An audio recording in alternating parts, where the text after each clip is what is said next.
Hello everybody, my name's Alpha1152 and today I'm going to be reading the final chapter of Camp Time California, number 35, Magic Treehouse series.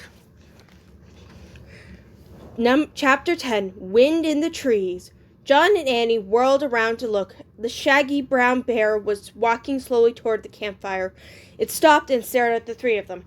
"Be very still," John said softly to Jack and Annie. "Is that a grizzly?" whispered Jack. "She is indeed," John said. "You were right. I thought there were no grizzlies left in Yosemite. Perhaps she's the last one." "That's sad," said Annie.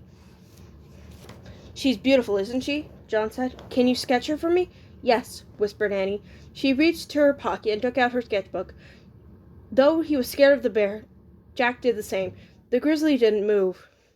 She stood very still and kept gazing at the three. Jack's heart was pounding. But by the firelight, he pressed his pencil against the white page. The pencil started moving.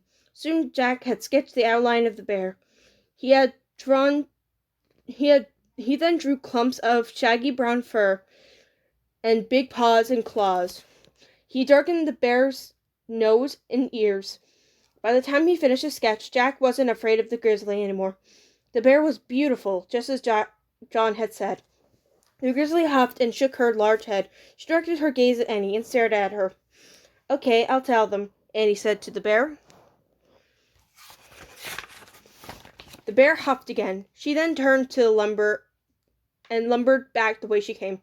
"Tell us what?" John asked Annie. "Yes, what?" said Jack, eager to hear. "She wants to know that she didn't mean us any harm yesterday," said Annie. "She believes all living things have a right to exist. Because she's the last grizzly bear in Yosemite, she's moving on. She's going to find a place where she's not around people, so she won't scare them anymore. A place where she can be her true self and be—" Wait, stop," said Jack. "With other grizzly bears?" finished Annie. She didn't say all that," said Jack. Annie grinned. "Trust me," she said. John of the Mountains laughed. "I trust you, Annie," he said, "and the bear." He then looked around. "Friends, it's nearly dark. I think you better return to the hotel with me." "Oh, wow, I hear her," said Annie, jumping up.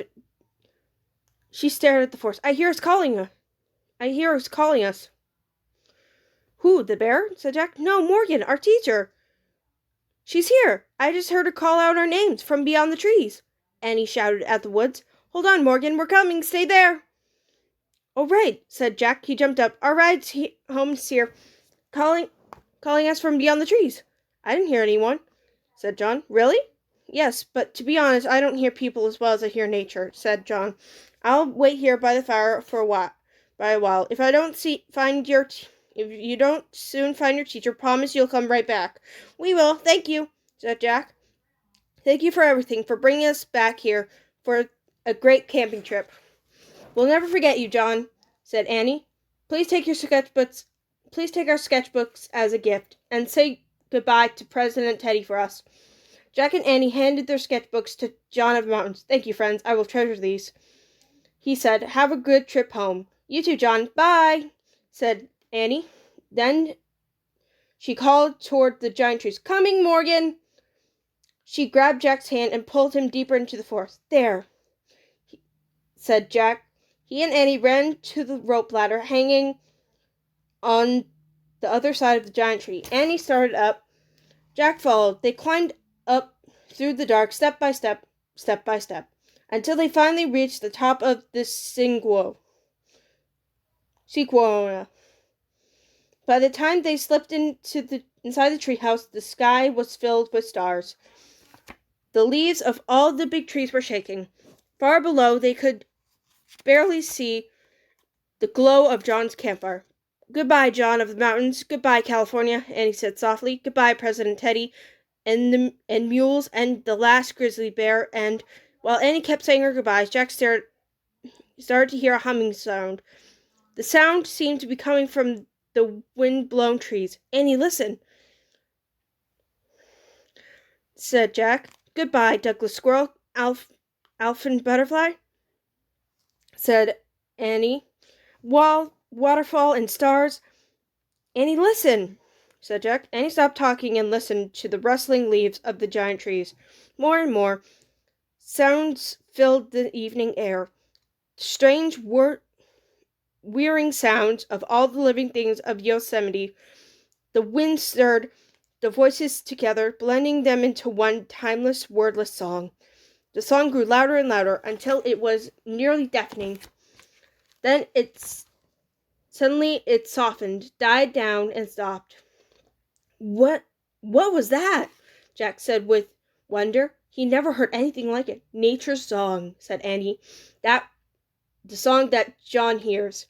Oh, whoa, breathed Jack. After a long moment of silence, Annie sighed. Time to go, she said. Jack couldn't speak. Annie grabbed the Pennsylvania book. She found a picture of Frog Creek. I wish we could go there. The wind started to blow. The treehouse started to spin. It spun faster and faster. Then everything was still, absolutely still. The Frog Creek woods were quiet. It was early evening. No time at all had passed in Frog Creek, while Jack and Annie were gone. We're wearing our own clothes again, said Annie. She felt in the pockets of her hoodie. Darn, no more magic pencils. Jack smiled. Yeah, I love drawing with them. Me too, said Annie. Sketching nature helped me pay attention and see things better. Definitely, said Jack. Maybe I'll take some art classes at the Y. He sighed. He was at a loss for words. Perfect, said Annie. Perfect, agreed Jack. We better go, said Annie. We used up half of our 14 minutes. Right, said Jack. He followed Annie down the rope ladder. They stepped onto the ground and started for home. As they walked through the evening chill, the Frog Creek woods seemed as familiar as ever. Yet somehow the woods feel different, too, more mysterious and more alive. Jack thought. In the dark, he heard things he usually didn't notice. The whispering of unnamed trees, the scampering of unknown creatures, the calls of unseen birds. I'd like to get binoculars like Teddy's, he said, to study birds. How about a magnifying glass like John's? Said Annie. To study rocks. Yep, and a telescope to help learn about stars, said Jack. And a guidebook about trees, said Annie. And a sketchbook for drawing them. Definitely, said Jack. I'd like to learn bird calls, too. I can teach you some, said Annie. Thanks, I could teach you what I know about stars, said Jack. Perfect, said Annie. Jack and Annie quickened their steps and bounded out of the Frog Creek woods. High in the purple sky, the first star of the night shone above them as they ran home. And that's the end of chapter 10 and the end of the book. Thank you all for joining me on this wonderful adventure. This is Alpha Moon 152 signing off for now. Bye-bye!